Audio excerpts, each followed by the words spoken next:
청취자 여러분, 당장 내일 아침에 그 동네 병원에 수액을 맞으러 갔다고 한번 상상해 보시죠. 네, 흔히 있는 일이죠. 근데 간호사가 수액을 놔줄 수 없다고 하는 거예요. 약이 떨어져서가 아니라 그 지난주에 중동에서 날아간 미사일 한 발 때문에 주사기를 감싸는 비닐 포장지가 바닥났기 때문이라는 거죠. 진짜 황당하게 들리시겠지만 이게 지금 현실에서 벌어지고 있는 일입니다. 그러니까요. 지구 반대편의 그 지정학적 위기가 우리 동네 병원 진료실 문턱을 넘어오고 있는 셈이잖아요. 세상이 얼마나 복잡하고 촘촘하게 엮여 있는지 보여주는 아주 극적인 사례 같아요. 맞습니다. 눈에 보이지 않는 실타래로 다 연결이 되어 있는 거죠. 바로 그 지점이 오늘 우리가 깊게 파헤쳐 볼 주제입니다. 청취자 여러분, 오늘은 2026년 4월 2일 목요일이고요. 케어유 뉴스의 김영울의 편집장이 지난 하루 동안의 국내외 시니어 트렌드를 아주 알차게 집약한 자료를 바탕으로 저희가 집중 탐구를 해보려고 합니다. 네, 오늘 자료 내용이 정말 흥미롭습니다. 그렇죠. 중동 전쟁이 어떻게 내 병원비를 올리는지, 그리고 최신 의학 발견이 왜 우리 식탁 메뉴를 송두리째 바꾸라고 조언하는지, 또 그 AI 기술이 우리의 애도 방식마저 어떻게 재편하고 있는지 그 이면의 작동 원리를 저희가 샅샅이 분해해 보겠습니다. 그럼 아까 그 수액 포장지 이야기로 다시 좀 돌아가 볼까요? 네, 그게 도대체 어떻게 된 일인가요? 그 지난 2월에 미국, 이스라엘이랑 이란이 충돌하면서 발발한 중동 전쟁 때문에 국제 유가가 배럴당 100달러를 돌파했잖아요.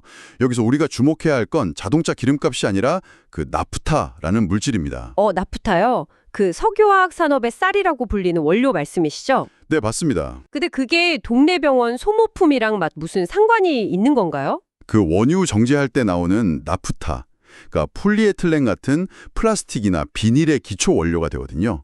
근데 수액백이나 일회용 주사기, 카테터 같은 의료용품들은 무조건 철저한 멸균 포장이 필수잖아요. 아, 그렇죠. 멸균이 생명이니까요. 네, 근데 유가가 폭등하니까 나프타 공급망이 흔들리고 멸균용 포장재 원가가 톤당 수십만 원씩 뛰어버린 겁니다.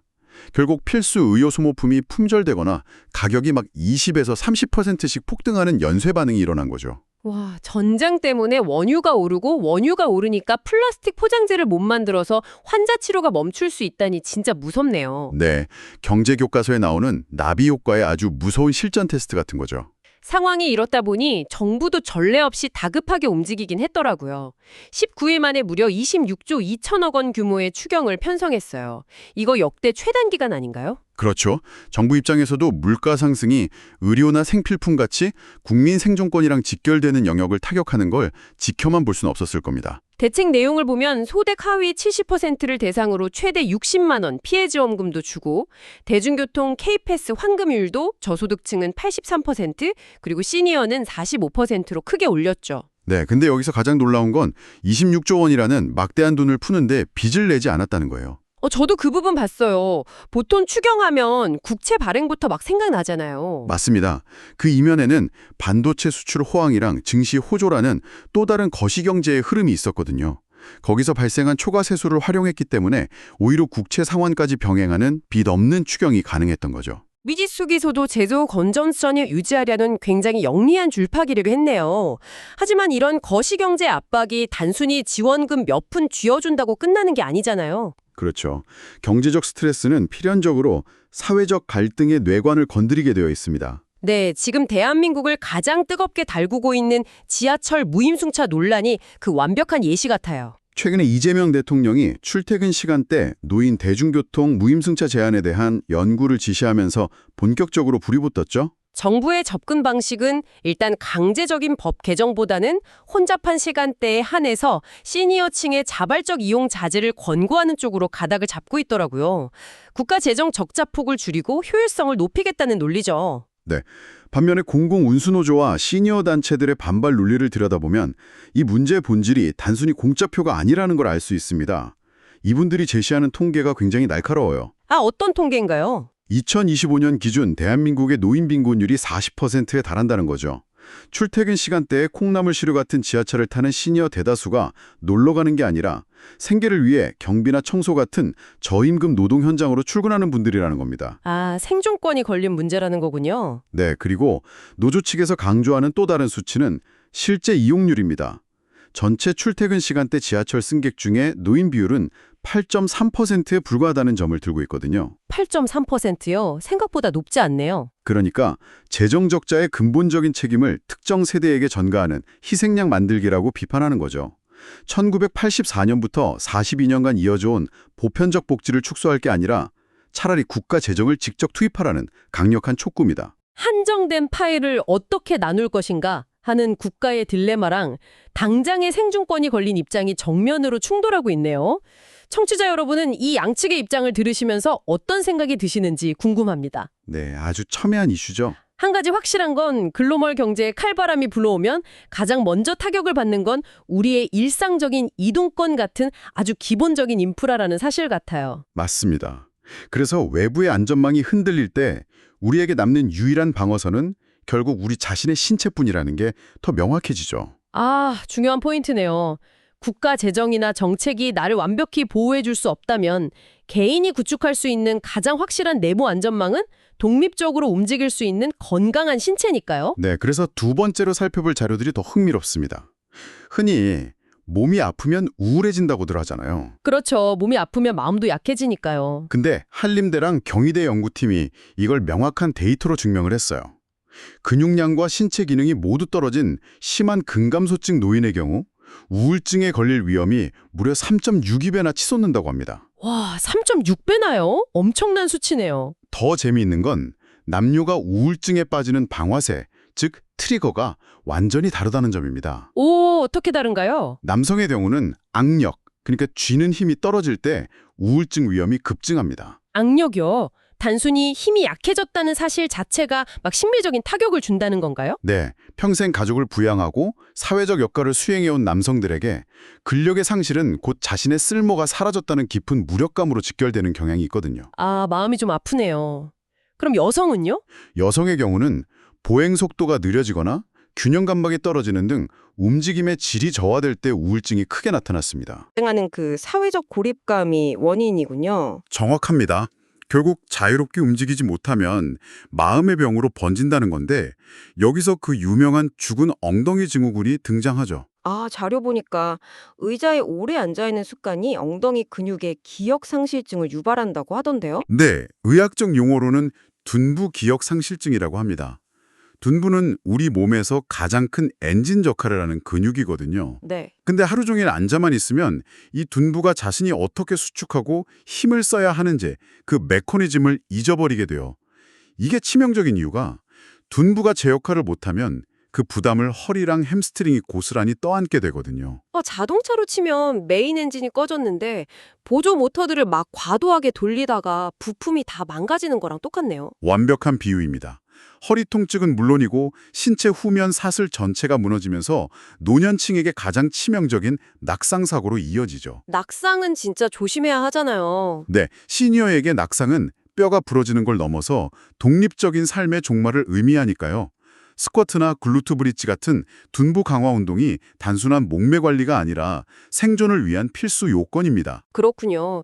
근데 생존을 위해서 무언가를 챙겨 먹는 행위가 오히려 우리 몸을 망가뜨릴 수도 있다는 되게 역설적인 연구 결과도 있었어요. 아, 다약제 복용의 역설 말씀하시는군요. 네, 병원약을 열심히 먹었는데 그게 뼈를 부러뜨리는 원인이 된다니 도대체 약이랑 골절이 무슨 상관관계가 있는 건가요? 서울아산병원 등의 연구를 보면 약을 6개월 이상 장기 복용하는 고령층에서 고관절 골절 위험이 무려 4.25배나 폭증했습니다. 이 현상의 숨은 주범이 바로 약에 들어있는 항콜린성 성분이에요. 항콜린성이요? 그게 구체적으로 어떤 역할을 하길래요? 우리가 흔히 먹는 감기약, 콧물약, 위장약, 그리고 과민성 방광치료제 등의 광범위하게 쓰이는 성분인데요. 일상적으로 진짜 많이 먹는 약들이네요. 내 문제는 나이가 들면 간과 신장의 해독 능력이 떨어져서 이 성분이 몸 밖으로 배출되지 못하고 뇌에 축적된다는 겁니다. 아, 뇌예요? 네, 이 성분이 쌓이면 극심한 어지럼증과 인지기능 저하를 유발해요. 즉, 뼈가 약해져서 부러지는 게 아니라 약물에 취해서 어지러움을 느끼고 걷다가 넘어져서 고관절이 박살나는 그런 참사가 벌어지는 거죠. 와, 고치려고 먹은 약이 오히려 독이 되는 거네요. 결국 약에 의존하기 전에 예방하는 게 최선이라는 건데 식단과 관련해서 정말 제 눈을 의심하게 만든 연구가 하나 있었어요. 고기 관련 연구 말씀이시죠? 네, 우리는 평생 붉은 고기가 노화의 주범이고 심혈관 질환 일으킨다고 귀에 못이 박히도록 들어왔잖아요. 근데 특정 사람들에게는 고기가 오히려 치매를 막는 방패가 된다고요. 그 스웨덴 카롤린스카 연구소에서 발표한 건데요. 기존의 영양학적 상식을 완전히 뒤엎는 결과죠. 알츠하이머 발병 위험을 크게 높이는 것으로 알려진 APOE4라는 유전자가 있습니다. 네, 흔히 치매 유전자라고 부르는 그거죠. 맞습니다. 근데 이 유전자를 가진 사람들이 일주일에 약 870g, 하루에 한 125g 정도의 가공되지 않은 육류를 먹었을 때 오히려 치매 위험이 절반으로 뚝 떨어졌다는 거예요. 잠깐만요. 그 치매 유전자가 있는 사람은 무조건 고기를 먹어야 한다는 뜻인가요? 메커니즘이 뭔가요? 핵심은 두 가지입니다. 첫째는 소세지나 햄 같은 가공육이 아니라 반드시 자연 상태의 붉은 고기여야 한다는 거고요. 네, 가공육은 안 되고요. 둘째는 진화 생물학적인 메커니즘입니다. 과학자들은 이 APOE4 유전자가 아주 오래된 고대 인류의 유전자라고 분석해요. 인류가 농사를 짓기 전 사냥을 통해 고기를 주식으로 삼던 시절에 최적화된 유전자라는 거죠. 아, 수렵 채집 시대의 몸이라는 거군요. 네, 따라서 이 유전자를 가진 사람의 몸은 여전히 그 수렵 채집 시대의 연료인 질 좋은 단백질과 지방을 요구하고 있고 그 연료가 들어왔을 때 뇌가 가장 정상적으로 기능한다는 가설입니다. 와, 내 유전자가 낡은 엔진이라면 요즘 유행하는 채식이나 저지방 식단 같은 최신 연료를 넣었을 때 오히려 고장이 난다는 뜻이네요. 아주 찰떡 같은 비유입니다. 만인에게 통용되는 정답 같은 식단은 없는 거죠. 이제는 내 유전자의 기원까지 파악해야 하는 진짜 정밀 의학의 시대가 왔다는 걸 실감합니다. 미국 심장협회가 30세부터 콜레스테롤뿐만 아니라 유전적 요인인 리포단백질 A를 선제적으로 검사하라고 권고를 바꾼 것도 같은 맥락이겠네요. 맞습니다.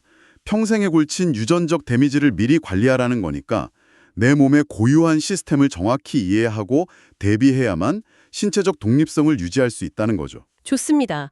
거시경제의 파도를 넘기 위해 우리 몸이라는 가장 중요한 인프라를 지키는 방법까지 알아봤습니다. 근데 신체적 생존만으로는 충분하지가 않죠. 그렇죠. 우리가 발딛고 있는 이 사회 시스템 전체가 지금 무서운 속도로 업데이트되고 있으니까요. 네, 물리적인 생존을 넘어서서 이제 시니어들은 AI와 디지털 혁명 속에서 어떻게 존엄성을 지키고 연결망을 유지할 것인가 하는 철학적인 과제에 직면해 있습니다.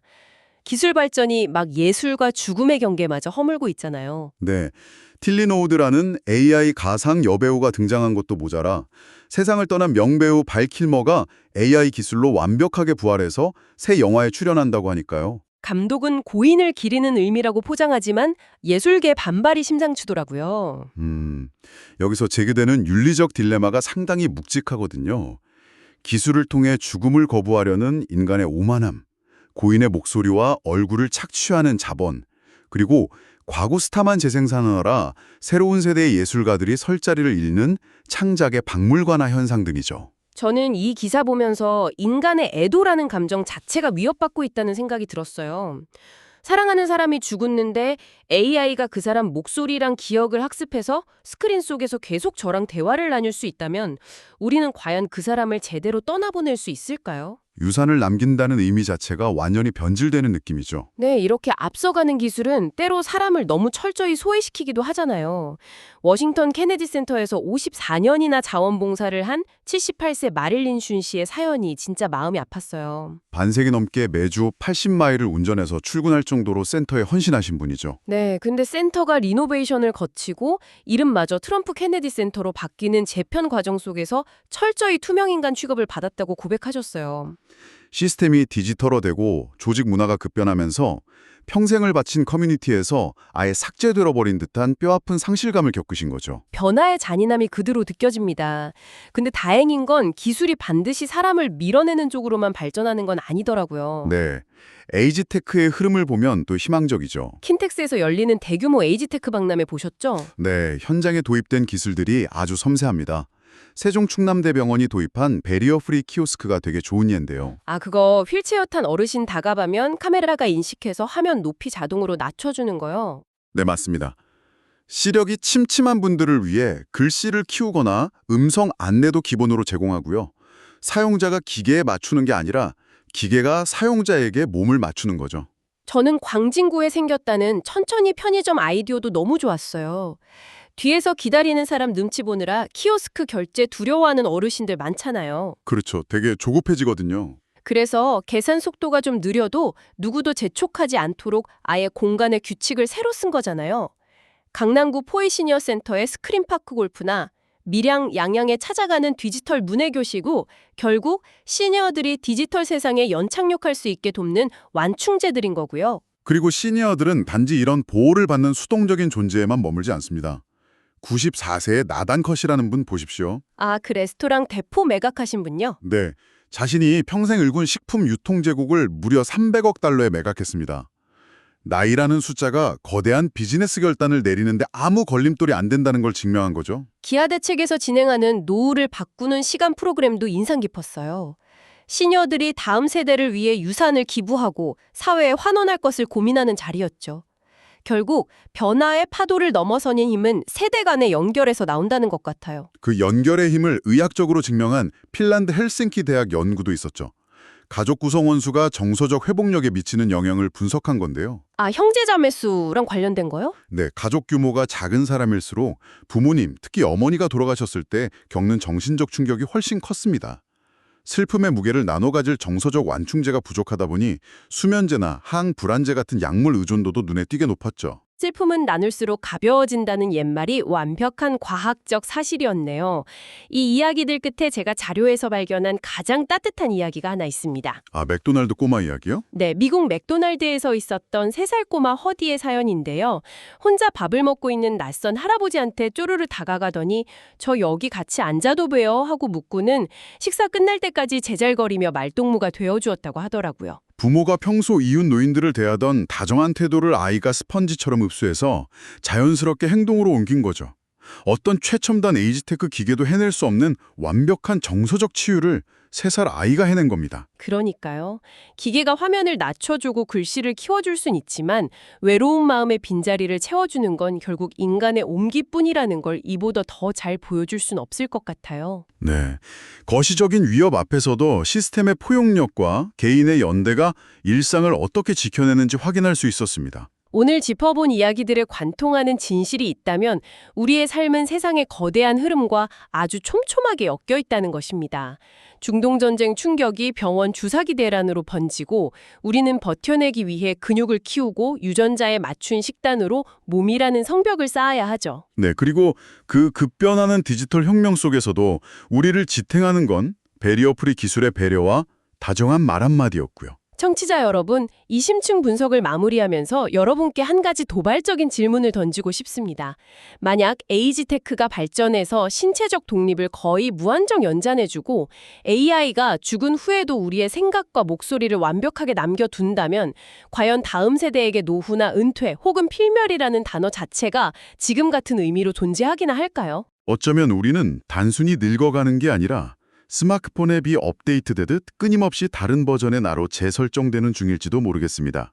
여러분의 다음 업데이트는 과연 어떤 모습일지 스스로 질문을 던져보시길 바라며 오늘의 자료 집중 탐구는 여기서 마치겠습니다. 끝없는 호기심으로 세상을 탐구하는 여러분을 늘 응원합니다. 함께해 주셔서 감사합니다.